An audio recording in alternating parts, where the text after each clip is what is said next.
हम नहीं रह सकते हैं। रोटी कपड़ा मकान मनुष्य को चाहिए, लेकिन हमें सुख नहीं मिलेगा उससे।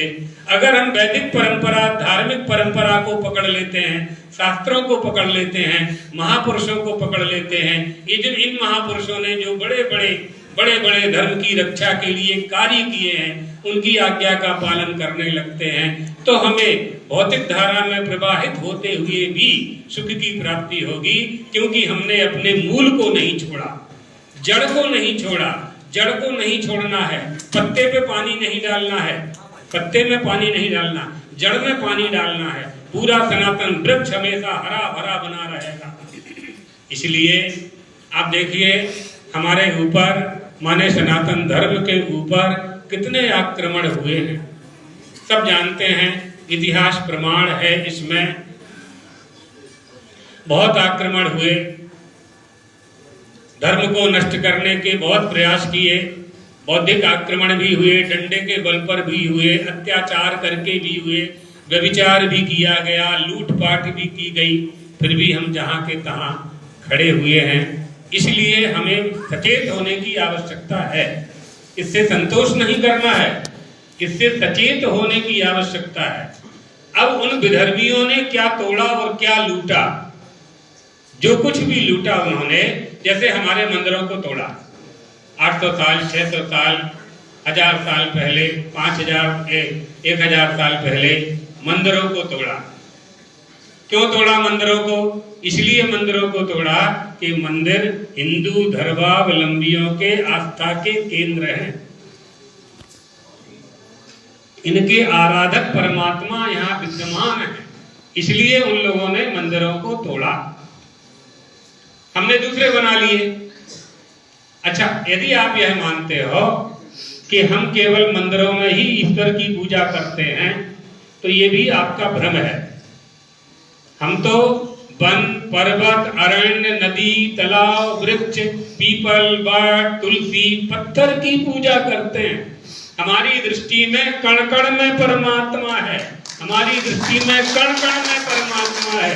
हमारे धर्म में नर्मदा के कंकर कंकर शंकर हैं। किस किस को तोड़ोगे आप? पर्यावरण नष्ट करोगे। हम झाड़ की पूजा करते हैं, हम पर्वत की पूजा करते हैं, गोवर्धन पर्वत की करते हैं ना पूजा, पर्वत है ना, वृक्ष की पूजा करते हैं, बट वृक्ष में धागा बांधते हैं, पीपल की पूजा करते हैं, हनुमान जी को वहां स्थापित करते हैं।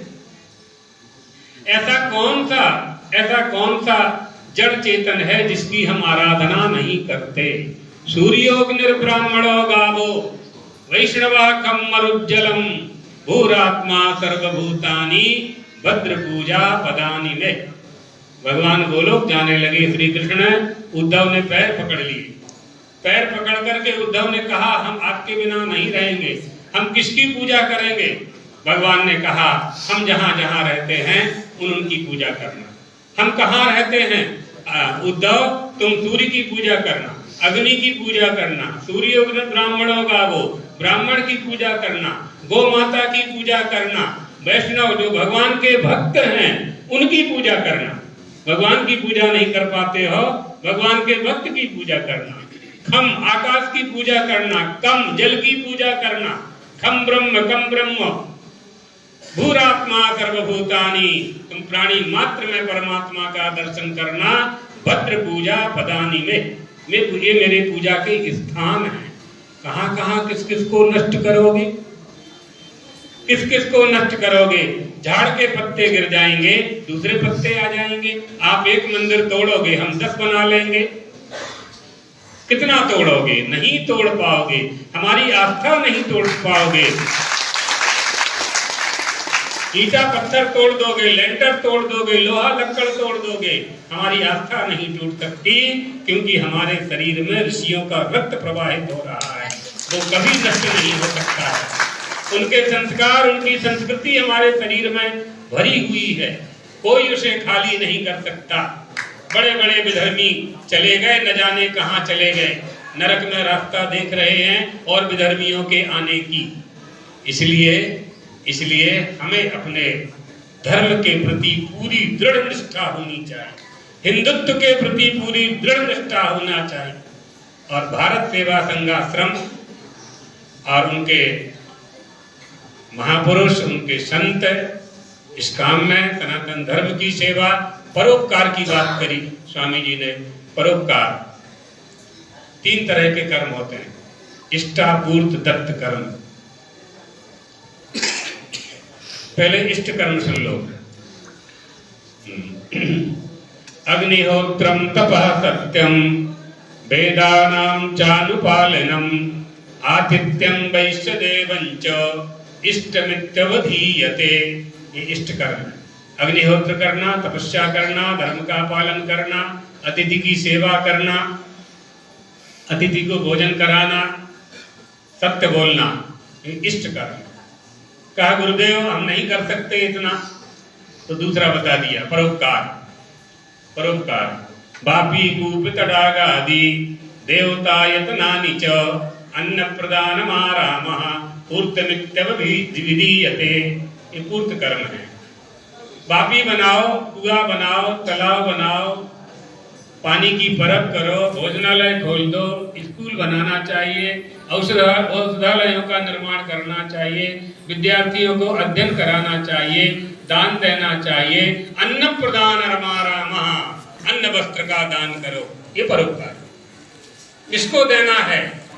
देयम दीन जनाय च वित्तम, जिनको चाहिए उनको दो, जिनको चाहिए उनको देना चाहिए। दया प्राणी मात्र पर की जाती है और दान पात्र को दिया जाता है। सत्पात्र दानाच्च भवेत् धनाढ्यो, सत्पात्र को दान देना चाहिए, जिसको आवश्यकता है उसको देना चाहिए। आपने अपनी भूमि का दान ऐसे व्यक्ति को कर दिया जिसने उसमें मदिरालय खोल दिया, दाता और लेने वाला दोनों ही नरक जाएंगे। इसलिए जिसे आवश्यकता है, ये जो 5 महादान हैं, आपने ऐसे व्यक्ति को गोदान कर दिया जो कसाई है, तो पाप लगेगा, चाहे जिसको नहीं दे देना है। दया प्राणी मात्र पर करना है, वहां नहीं देखना है कौन है, किस जाति का है, स्त्री है कि पुरुष है कि कौन है, कुछ नहीं देखना। उस पर दया करना, उसकी सेवा करना, उसको औषधि देना, उसको भोजन देना, उसको वस्त्र देना, ये सब उचित है। लेकिन जहां दान की बात आएगी, गोदान, गजदान, भूमिदान, स्वर्णदान, ये पात्र को देना चाहिए। कुपात्र को देंगे तो कुपात्र दानाच्च भवेत् दरिद्रो, तो दरिद्र भावाद करोति पापम, पापम प्रभावात् नरकम प्रयाति पुनर्दरिद्रो पुनरेव पापी। ये सब धर्म शास्त्र हैं। हमारी सनातन धर्म, हिंदू धर्म में मनमाना नहीं होता है, मनमाना नहीं करना चाहिए। शास्त्र के वचन के अनुसार चलना चाहिए, गुरु के वचन के अनुसार चलना चाहिए, संत के वचन की आज्ञा का पालन करना चाहिए। इसलिए दया सभी पर करो और दान पात्र को दान देना। बहुत प्रकार है पूजा की। प्राणियों की सेवा करके हम पूजा कर सकते हैं, इसी को तो परोपकार करते हैं। परोपकार, ये शरीर हमें परोपकार से ही प्राप्त हुआ है। आप सबको जो शरीर मिला है वो परोपकार से ही प्राप्त हुआ है। पृथ्वी ने, जल ने, तेज ने, आकाश ने, वायु ने परोपकार किया, अन्न का निर्माण किया। अन्न को आपके माता पिता ने खाया, रस, रक्त, मांस, मज्जा, अस्थि, शुक्र आदि का निर्माण हुआ और आपके घर में बालक का जन्म हुआ। तो पंच तत्व, पंच पदार्थ, पंच भौतिक, इन सब ने हमारे ऊपर परोपकार किया है।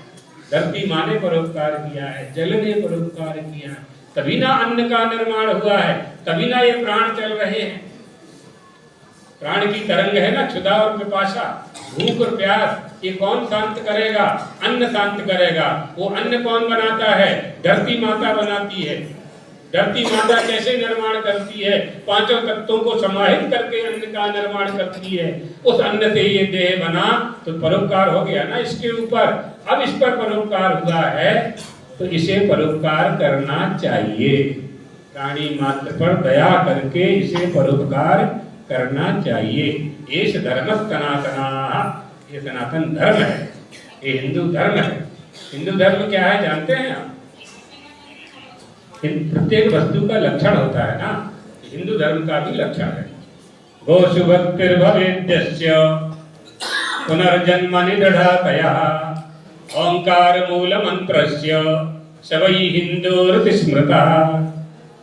ये हिंदू धर्म का लक्षण है।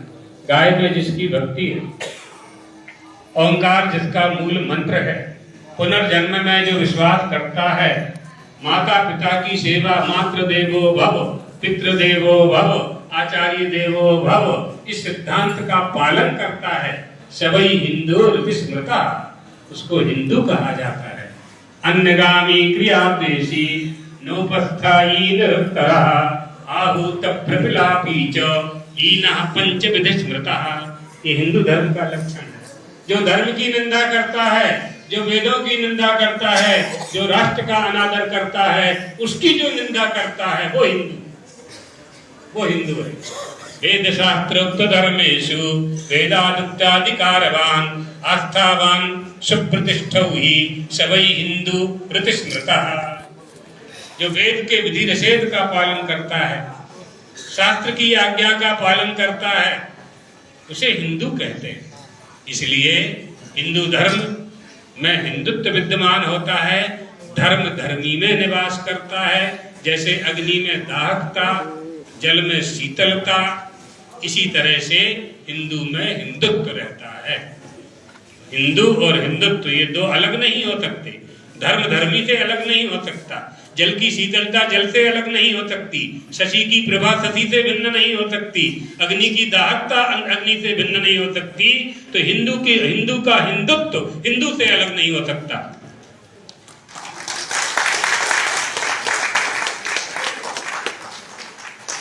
बहुत अच्छा लगा आप लोगों के बीच में आकर के। हम द्वारका में भी आपका स्थान है और वहाँ के स्वामी श्यामानंद जी बड़े हमारे अच्छे, बड़े सहयोगी रहे। हम जब द्वारका गए 1999 में, उन्होंने बड़ा हमारा सहयोग किया। अच्छे संत हैं, बड़े कर्मठ हैं। तो आप लोगों का जो परोपकार का कार्य है वो सराहनीय कार्य है। हिंदू संस्कृति, सनातन संस्कृति की रक्षा के लिए आप सभी संत उद्यम कर रहे हैं और आगे इसी तरह से प्रेरणा देते रहेंगे। इसी मंगल कामना के साथ भगवान द्वारकाधीश और चंद्रमौलीश्वर भगवान से प्रार्थना करते हुए अपनी वाणी को यहीं विश्राम देते हैं। बोलिए जगत गुरु आचार्य देव जी की। अभी संस्कृत में स्तुति करते हैं जगत गुरु की। हमारे यादवपुर विश्वविद्यालय की संस्कृत विभागीय प्रधान जी